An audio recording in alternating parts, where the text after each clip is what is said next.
Namo Vishnupadaya Krishna Prasthaya Bhutale Srimate Bhakti Vedanta Swami Iti Namine Namo Vishnupadaya Krishna Prasthaya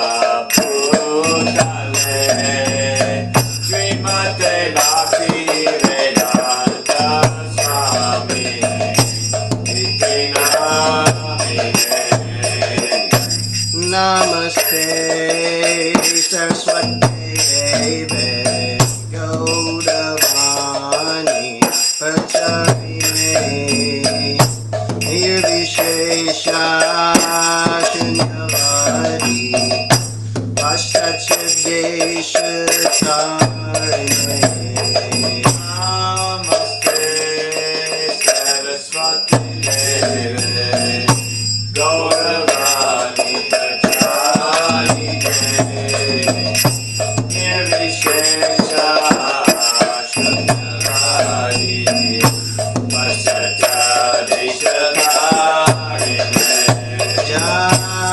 Shri Krishna Chaitanya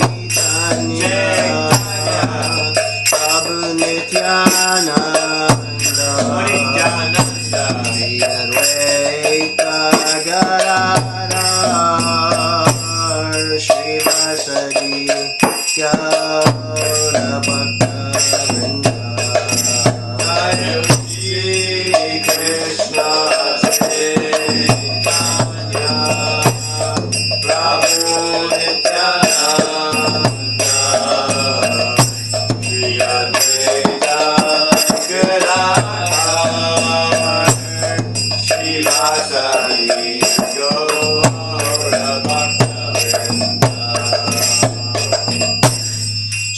Krishna Chaitanya Prabhu Nityananda Shri Advaita Gadadhar Shri Vasadi Gaur Bhakta Shri Krishna Chaitanya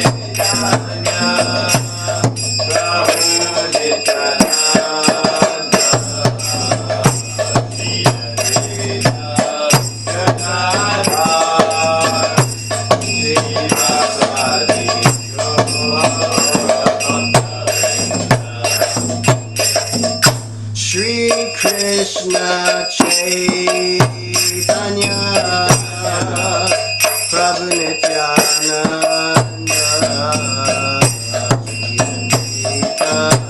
Gadadhar Shri Vasadi Gaura Bhakta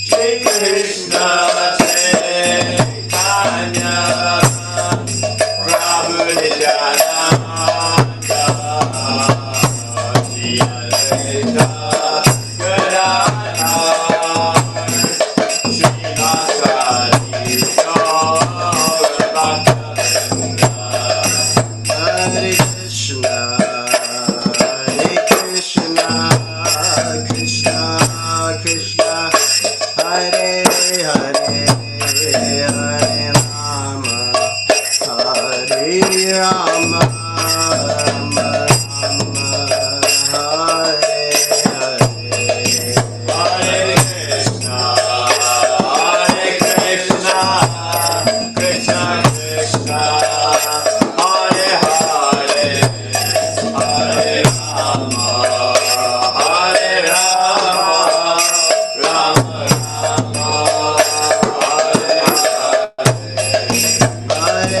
Krishna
Hare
Hare Krishna. Round of applause for the Hare Krishna chanters and the kartal player. Haribol. Feeling it. And we have broadcasting live from New Vrindavanam for Prabhupada's Darshan room. We have Bhakta Adam present. We have Bhakta Denny present. We have Kala Prabhu. And online we have Bhakta Cassidy. Hare Krishna. Jai. So thank you for coming. We're continuing today. Canto 1, Chapter 13. Text 42. If anybody wants to follow. So, we'll just dive right in with the invocation. Please repeat. Om Namo Bhagavate Vasudevaya. Om Namo Bhagavate Vasudevaya. Om Namo Bhagavate Vasudevaya. Om Namo Bhagavate Vasudevaya. Om Namo Bhagavate Vasudevaya. Om Namo Bhagavate Vasudevaya. Narayanam namaskritya narang chaiva narottamam devim saraswatim vyasam tato jayamudhirayat shrinvatam swakita krishna punya shravana kirtana hridyantasto yabhadrani vidhunoti suhritsatam Nashtaprayashva Bhadreshu Nityam Bhagavata Sevaya Bhagavatyuttama Shloke Bhaktir Bhavati Naishtiki. Okay. 113.42. Are you ready? Got your seatbelt fastened? Fasten, hang on. Okay, ready. Alright. Text 42. Ita gavo nasi protas tantyam badhas chadamabihi bhaktantyam namabir badhavahanti balama ishituhu. I feel like I can't hear out of my right ear, really. 113.42.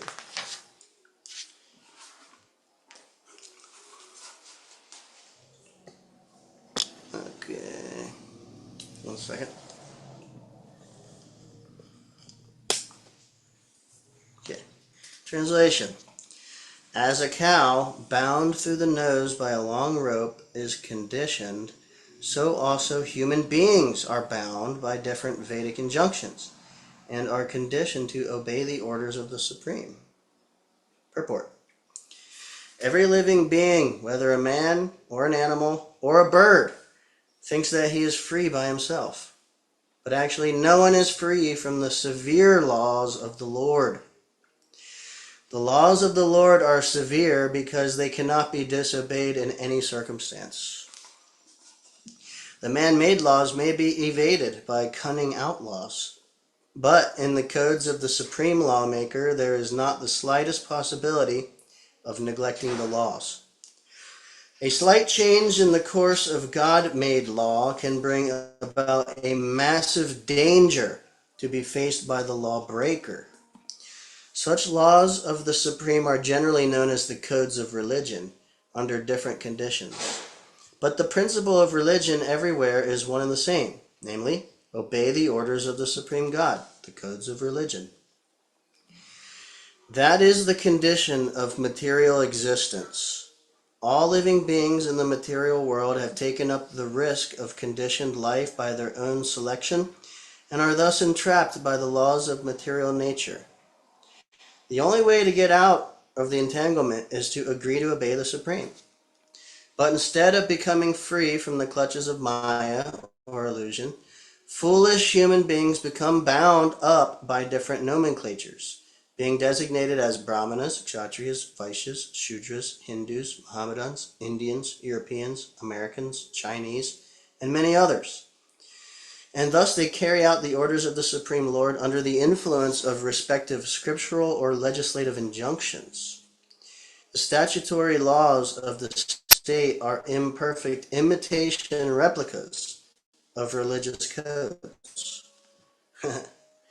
The secular state, or the godless state, allows the citizens to break the laws of God but restricts them from disobeying the laws of the state. The result is that the people in general suffer more by breaking the laws of God than by obeying the imperfect laws made by man. Sorry, lost my spot here. Every man is imperfect by constitution under conditions of material existence. And there is not the least possibility that even the most materially advanced man can enact perfect legislation. On the other hand, there is no such imperfection in the laws of God. If leaders are educated in the laws of God, there is no necessity of a makeshift legislative council of aimless men. There is necessity of change in the makeshift laws of man, but there is no change in the God-made laws because they are made perfect by the all-perfect personality of Godhead. The codes of religion, scriptural injunctions, are made by liberated representatives of God in consideration of different conditions of living. And by carrying out the orders of the Lord, the conditioned living beings gradually become free from the clutches of material existence. The factual position of the living being is, however, that he is the eternal servitor of the Supreme Lord. In this liberated state, he renders service to the Lord in transcendental love, and thus enjoys a life full of freedom, even sometimes on an equal level with the Lord, or sometimes more than the Lord. But in the conditioned material world, every living being wants to be the Lord of other living beings. And thus, by the illusion of Maya, this mentality of lording it over becomes a cause of further extension of conditional life. So, in the material world, the living being is still more conditioned until he surrenders unto the Lord by reviving his original state of eternal servitorship. That is the last instruction of the Bhagavad Gita and all other recognized scriptures of the world. Text 43. Yata krida paskaranam samyoga vigamaviha ischaya kriditu syatam tataive sechaya naranam. As a player sets up and disperses his playthings according to his own sweet will, so the supreme will of the Lord brings men together and separates them. Purport. We must know for certain that the particular position in which we are now set up is an arrangement of the supreme will in terms of our own acts in the past. The Supreme Lord is present as the localized Paramatma in the heart of every living being, as it is said in the Bhagavad Gita 13:23. And therefore he knows everything of our activities in every stage of our lives. He rewards the reactions of our actions by placing us in some particular place. A rich man gets his son born with a silver spoon in his mouth, but the child who came as the rich man's son deserved such a place, and therefore he is placed there by the will of the Lord.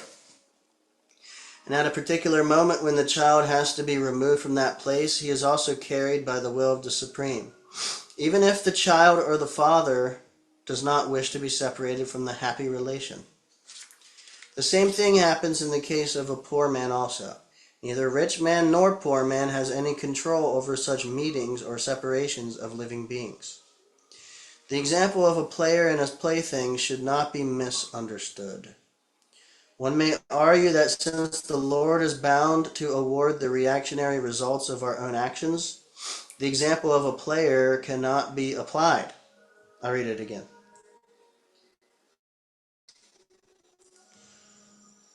One may argue that since the Lord is bound to award the reactionary results of our own actions, the example of a player cannot be applied. But it is not so. We must always remember that the Lord is the supreme will and he is not bound by any law. Generally, the law of karma is that one is awarded the result of one's own actions, but in special cases, by the will of the Lord, such resultant actions are changed also. But this change can be effected by the will of the Lord only. and no other. Therefore, the example of the player cited in this verse is quite appropriate, for the Supreme Will is absolutely free to do whatever he likes, and because he is all perfect, there is no mistake in any of his actions or reactions. These changes of resultant actions are especially rendered by the Lord when a pure devotee is involved. It is assured in the Bhagavad Gita 9:30 and 31 that the Lord saves a pure devotee who has surrendered unto him without reservation from all sorts of reactions of sins. And there's no doubt about this. There are hundreds of examples of reactions changed by the Lord in the history of the world. If the Lord is able to change the reactions of one's past deeds, then certainly he is not himself bound by any action or reaction of his own deeds. He is perfect and transcendental to all laws. Yan manyase dhruvam lokam adurvam vana chobhayam sarvata nahi sochyaste sneharanyatra mohajat. O King, in all circumstances, whether you consider the soul to be an eternal principle or the material body to be perishable, or everything to exist in the impersonal absolute truth, or everything to be an inexplicable combination of matter and spirit, feelings of separation are due only to illusory affection and nothing more. Purport. The actual fact is that every living being is an individual part and parcel of the Supreme Being, and his constitutional position is subordinate cooperative service, either in his conditional material existence or in his liberated position of full knowledge and eternity. The living entity is eternally under the control of the Supreme Lord. But those who are not conversant with factual knowledge put forward many speculative propositions about the real position of the living entity. It is admitted, however, by all schools of philosophy that the living being is eternal and that the covering body of the five material elements is perishable and temporary. The eternal living entity transmigrates from one material body to another by the law of karma, and material bodies are perishable by their fundamental structures. Therefore, there is nothing to be lamented in the case of the souls being transferred into another body, or the material bodies perishing at a certain stage. There are others also who believe in the merging of the spirit soul and the Supreme Spirit when it is uncovered by the material engagement. And there are others also who do not believe in the existence of spirit or soul, but believe in tangible matter. In our daily experience, we find so many transformations of matter from one form to another, but we do not lament such changing features. In either of the above cases, the force of divine energy is uncheckable. No one has any hand in it, and thus there is no cause of grief. Amazing, isn't it? We make it mean so much. Tasmaja hyanga vaiklavyam vajnana kritamatmanaha katam tvanata kripana vartaram stechamam vina. Therefore give up your anxiety due to ignorance of the self. You are now thinking of how they, who are helpless poor creatures, will exist without you. Purport. When we think of our kith and kin as being helpless and dependent on us, it is all due to ignorance. Every living creature is allowed all protection by the order of the Supreme Lord in terms of each one's acquired position in the world. The Lord is known as Bhuta Brit, one who gives protection to all living beings. One should discharge his duties only, for no one but the Supreme Lord can give protection to anyone else. This is explained more clearly in the following verse. 646. Kala karma gunadino dehoyam panchabhautikaha katamanyangstu gopayet sarpa grashto yatapadam. This gross material body made of five elements is already under the control of eternal time, kala, action, karma, and the modes of material nature, guna. How then can it, being already in the jaws of the serpent, protect others? Purport. The world's movements for freedom through political, economic, social, and cultural propaganda can do no benefit to anyone, for they are controlled by superior power. A conditioned living being is under the full control of material nature, represented by eternal time and activities under the dictation of different modes of nature. There are three different modes of nature, namely goodness, passion, and ignorance. Unless one is situated in the mode of goodness, one cannot see things as they are. The passionate and the ignorant cannot even see things as they are. Therefore, a person who is passionate and ignorant cannot direct his activities on the right path. Only the man in the quality of goodness can help to a certain extent. Most persons are passionate and ignorant, and therefore their plans and projects can hardly do any good to others. Above the modes of nature is eternal time, which is called Kala because it changes the shape of everything in the material world. Even if we are able to do something temporarily beneficial, time will see that the good project is frustrated in course of time. The only thing possible to be done is to get rid of eternal time, Kala. Oh, gotta go. Which is compared to Kala Sarpa, or the cobra snake, whose bite is always lethal. No one can be saved from the bite of a cobra. The best remedy for getting out of the clutches of the cobra like Kala or its integrity, the modes of nature, is Bhakti Yoga, as it is recommended in the Bhagavad Gita 14:26. The highest perfectional project of philanthropic activities is to engage everyone in the act of preaching Bhakti Yoga all over the world, because that alone can save the people from the control of Maya, or the material nature represented by Kala, Karma, and Guna, as described above. The Bhagavad Gita 14:26 confirms this definitely. I'm going to shut it.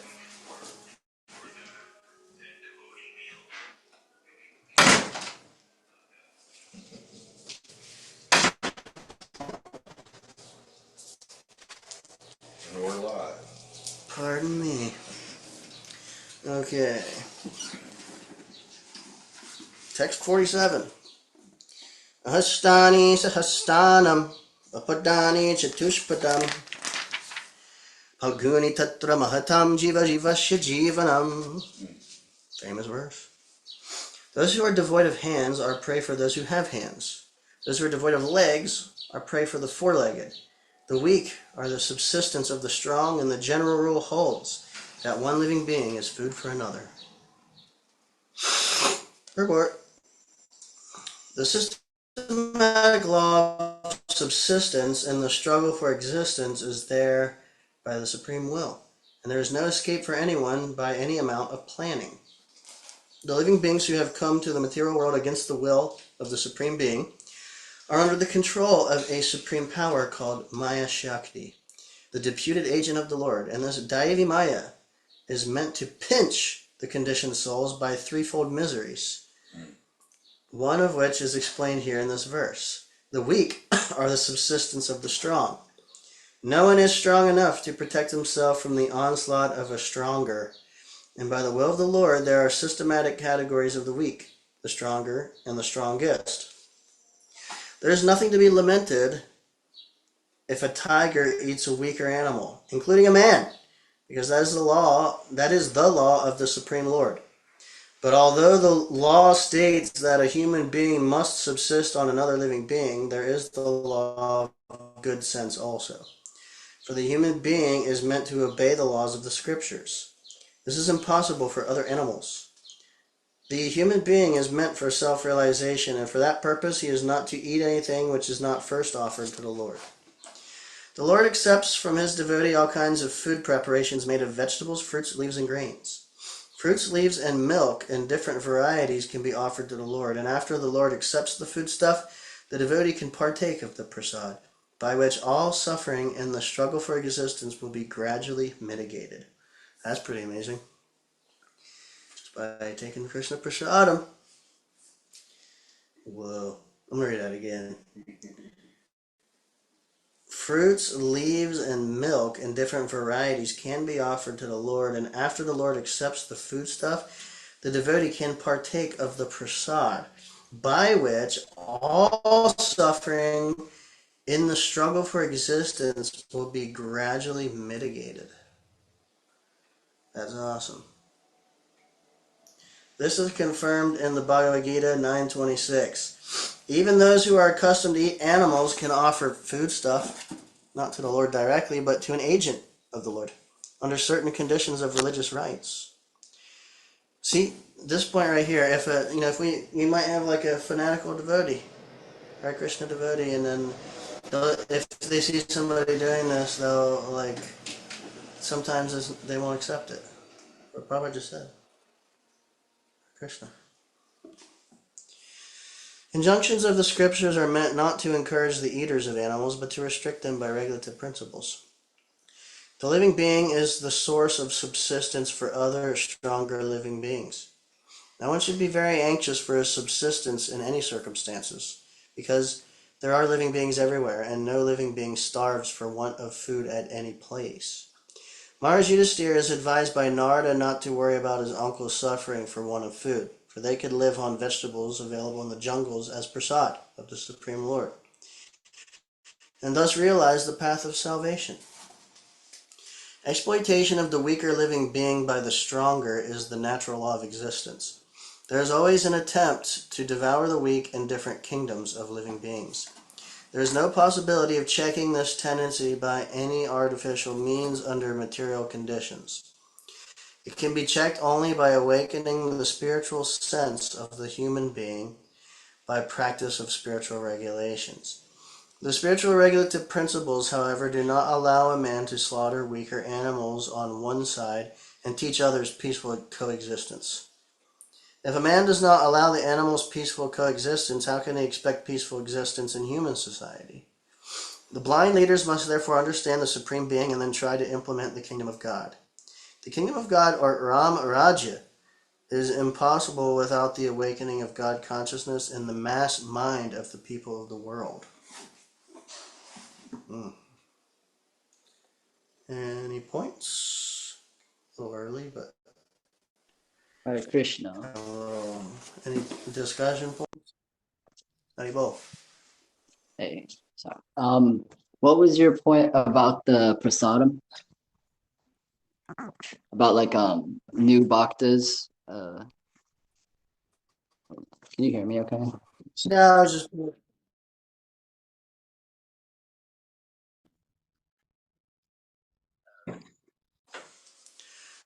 was just pointing out that um, we have a tendency to forget like some teachings. Like we might take it in a fanatical way, and we see somebody eating meat, and we just think, oh, it's they're sinful, and condemn them or condemn the activity. Which here, Prabhupada's saying we're not encouraging like it necessarily, but he's saying like even those who are accustomed to eat animals can offer foodstuff, not to the Lord directly, but to an agent of the Lord, under certain conditions of religious rites. And sometimes I was just pointing out that sometimes we, as devotees, we might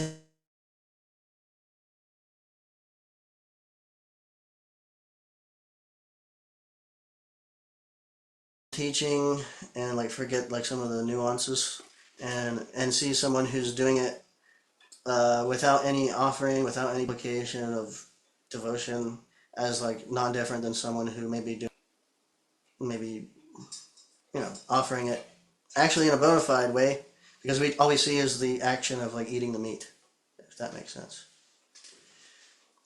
So there's like a huge difference. Mhm. Yeah. It's the same thing. It's just the principle of like Prabhupada said it really nicely. Um, basically, in devotional service, there's an application wherever we are, even if we're not up to the particular standards. So sometimes we might fixate on the topmost standards and neglect to acknowledge sometimes where people are at and appreciate where they're at. Which it may be arguable that actually that's to be where we're at in sincerity and applying bhakti according to our personal circumstance, accepting our shortcomings and whatnot, may be considered to be like more of an advanced consciousness than someone who is practicing fanatically and condemning those who are doing that. Yeah, we heard yesterday in the purport that devotees don't like, what is it? Was it criticize or like talk poorly on anyone? It was I Yeah, remember we like read that yesterday.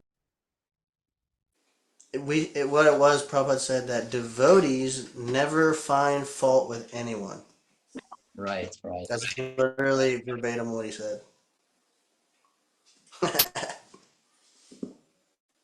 Okay. Yeah, it was Yeah, good thanks. Yeah, remembrance there. That's a that's a pretty it's a serious statement. It doesn't mean yeah, that devotees don't have discrimination though. They're not gonna like go put their face on a skunk because it's not the body and he'll sense my love, or something. Yeah. Yeah, and then there was something I wanted to say in the first purport we read today. There was um, something said that we're hearing about the laws of the Lord, and Prabhupada was talking about like someone being born from a rich man with a silver spoon in their mouth, and then same thing with the poor person. And there's a lot that can be said on this, but one thing I wanted to say was I heard somebody recently. They were all like kind of frustrated and miffed about. Basically, they were identifying as having struggled so much. I've been through so many struggles, and they were kind of seeing some devotees as probably never had to struggle in the way that they had to struggle, and they're kind of judging the devotees, which may be true actually to some degree. Like they may have had to experience some struggles. Maybe they came from a different background, and maybe they had different kinds of struggles. But they were basically having this mood of like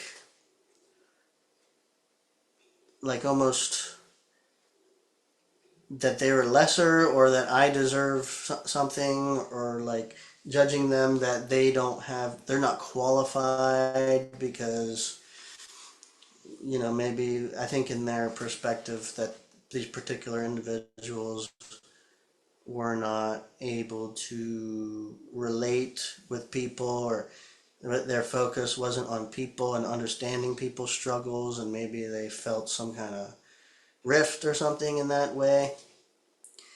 And it just struck me when we heard this that Prabhupada basically said, like, we don't really have any control over the situation in which we're born into. It is because of our past deeds. And as devotees, and we also heard that, well, Krishna is not bound by any of this law, any karmic, any of that. So, Krishna can also bend those rules or break them. And, we may be born in a situation just by Krishna's will. And so we really just don't know. So, like, it's just basically wise to not judge one based on their external situation. Because, well, first of all, rich people also have struggles. They may look a little different than the poor people's struggles.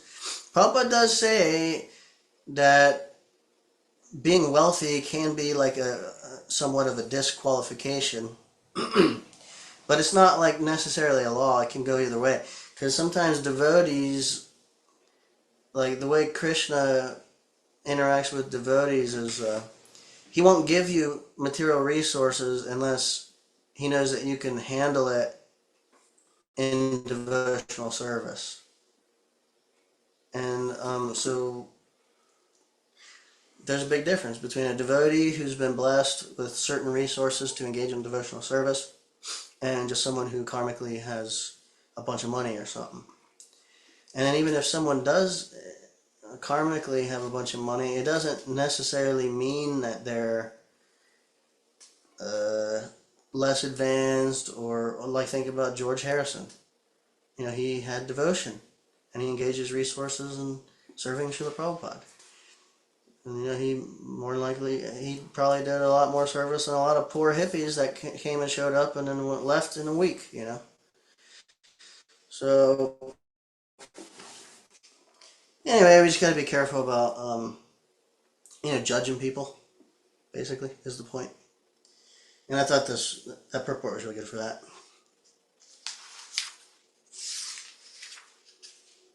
Any other Jai. points? Great points. Great points, Prabhu. Thank you.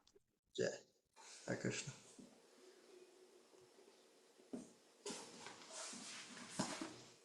Okay, well, we can hear some more. I think we still have some time. Not too much, but get some nectar. Text 48.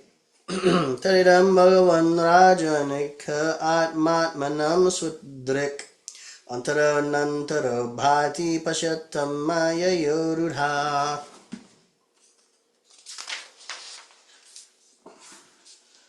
Therefore, O King, you should look to the Supreme Lord only, who is one without a second, and who manifests himself by different energies and is both within and without.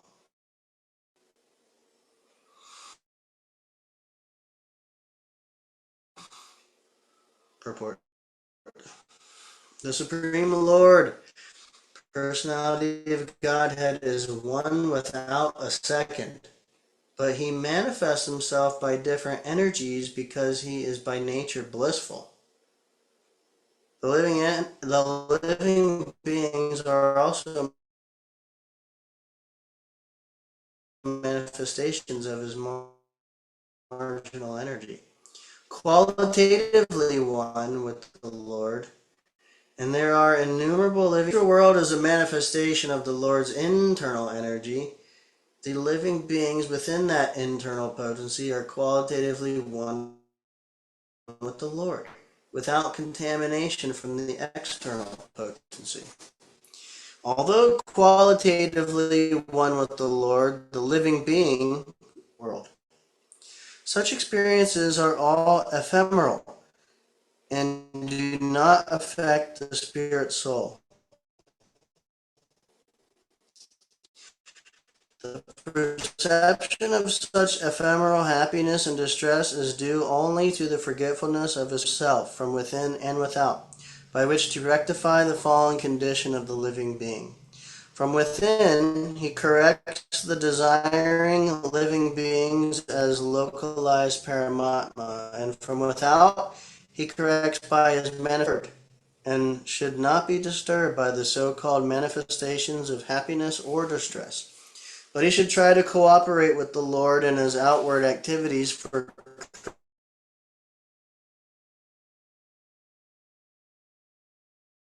correcting the fallen souls. By his order only, one should become a spiritual master and cooperate with the Lord, material gain, or as an avenue of business or occupation for earning livelihood. But the Lord. And the forgetful ones are perverted reflections only.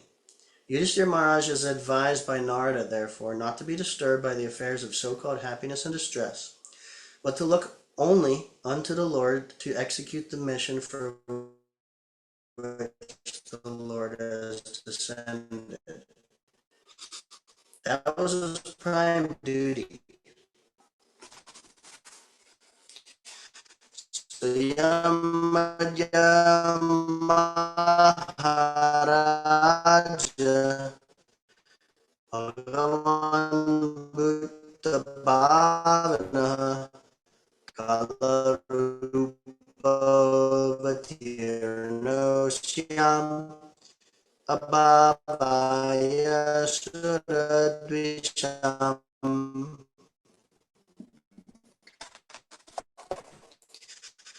That Supreme Personality of Godhead, Lord Sri Krishna, in the guise of all devouring time, Kala Rupa, has now descended on earth to eliminate the envious from the world.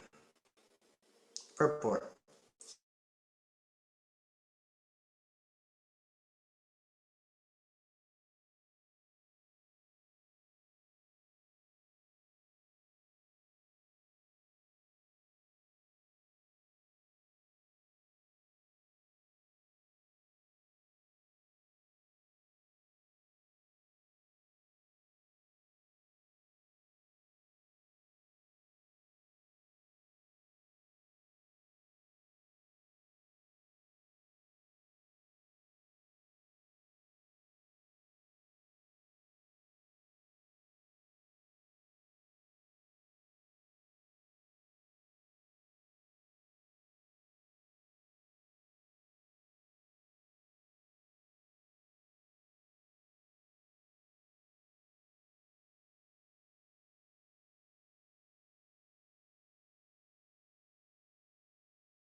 Get muted.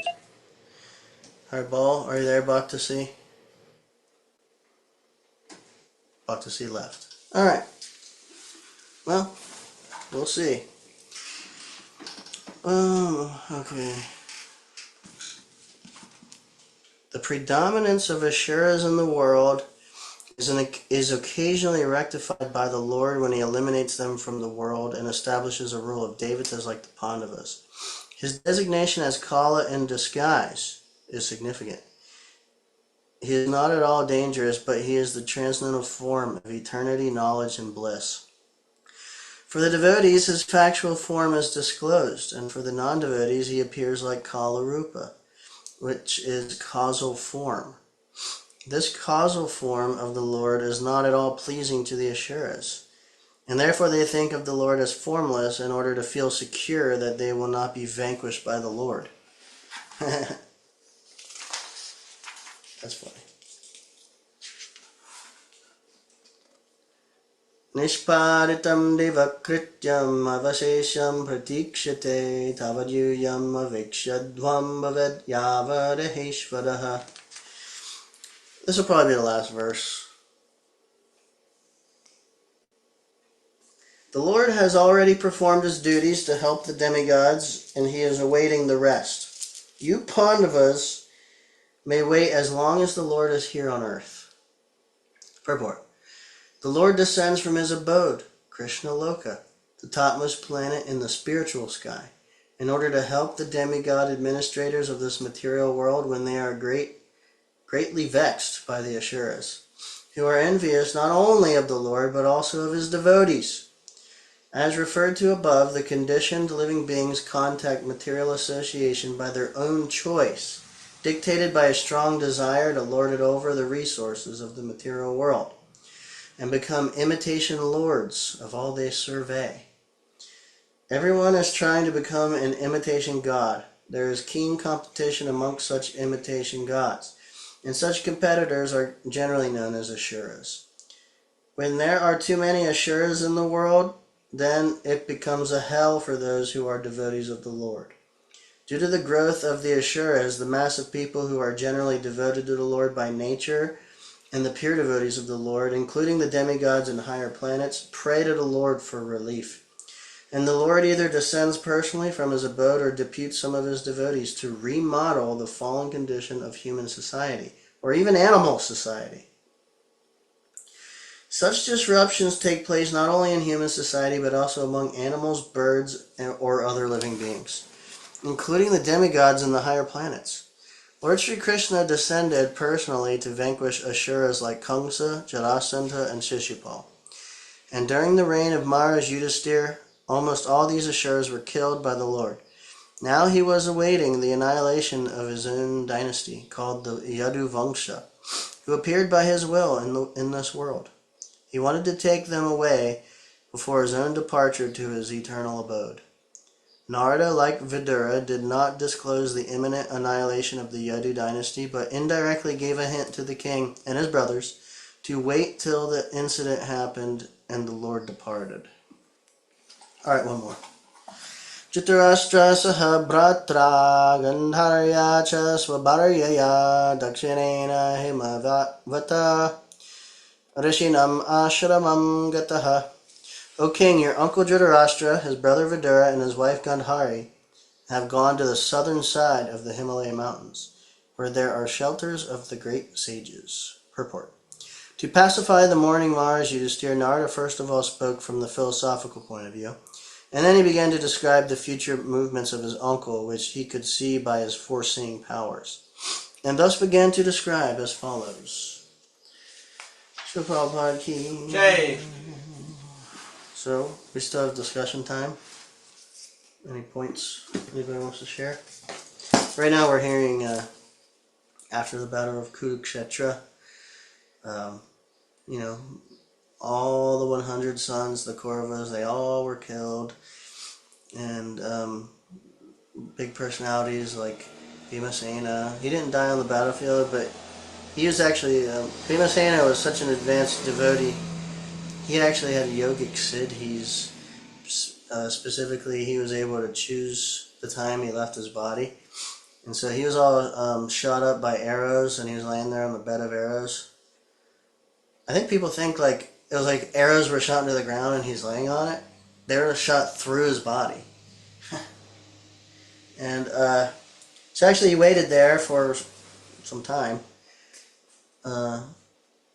And then, the Pandavas, the Lord, everybody showed up. And that's when he left his body.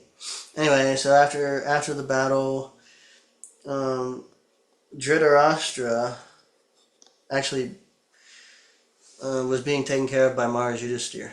Because after the battle, Maharaj Yudhisthira took over the kingdom of the world. And so Dhritarashtra and Gandhari lived in the palace of Maharaj Yudhisthira. And, earlier before this, Vidura, who's the brother of Dhritarashtra and Pandu, he was disrespected by Duryodhana, and he left the palace and went on pilgrimage, and he's just like, I'll just renounce, focus on the devotional service. And he went, and then he took instruction from Maitreya Muni. So he was doing pilgrimage and basically living like a mendicant. And anyway, after the battle of Kurukshetra, there's a lot going on, but Vidura ended up coming back, and he was seeing Dhritarashtra living in the house of Maharaj Yudhisthira, and so he started preaching to him. Vidura was preaching to Dhritarashtra, and he convinced him to leave and take up to spend the rest of his life energy focusing on self-realization, and to basically, take sannyas. He didn't really take sannyas because actually Gandhari went with them, but they went on pilgrimage and gave up palace life. And so Maharaj Yudhisthira didn't know. He came home and he's like, where's my uncle? Where's my aunt? And where's Vidura? And he was all distraught. He was blaming himself. And, soft-hearted devotee. And then Narada Muni showed up. And then Narada Muni started explaining. And that's what we're hearing. Today is Narada Muni speaking. Explaining to Maharaj Yudhisthira. I don't know. Where we started today was almost the beginning of him speaking. So he started speaking philosophically like we heard. And then at the end he was like, yeah, actually they went over there. Yeah.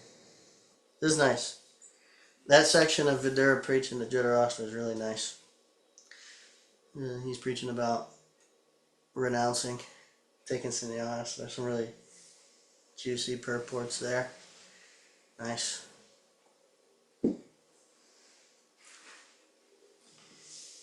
Very nice section.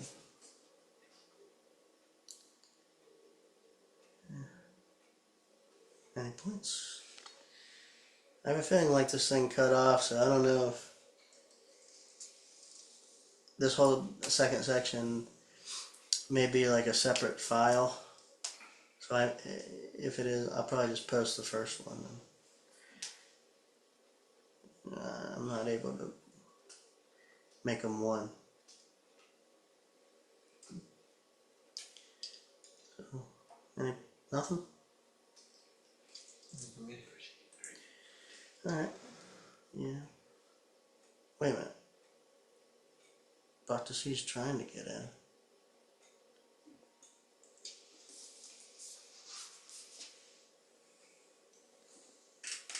One second. Alright, Bo. Dr. C. Are you here? Yeah, I'm here. Yeah, sorry about that. I don't know. I think your Zoom just like quit working for a second. Yeah, no worries.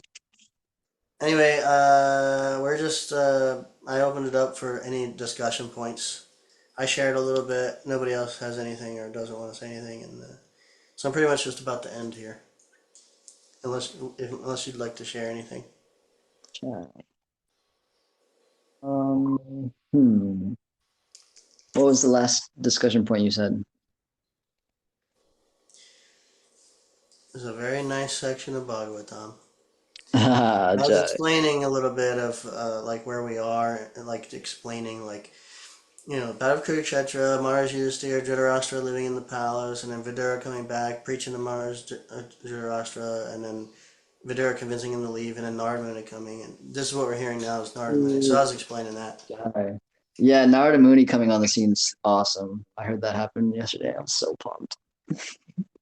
I love hearing about Narada Muni just like appearing in like just anywhere. He's always just appearing in beautiful places where there's devotees associated, and yeah, he's just a really cool devotee. Yeah, I couldn't agree more. Mhm. Yeah, whatever he's gonna say is gonna be good.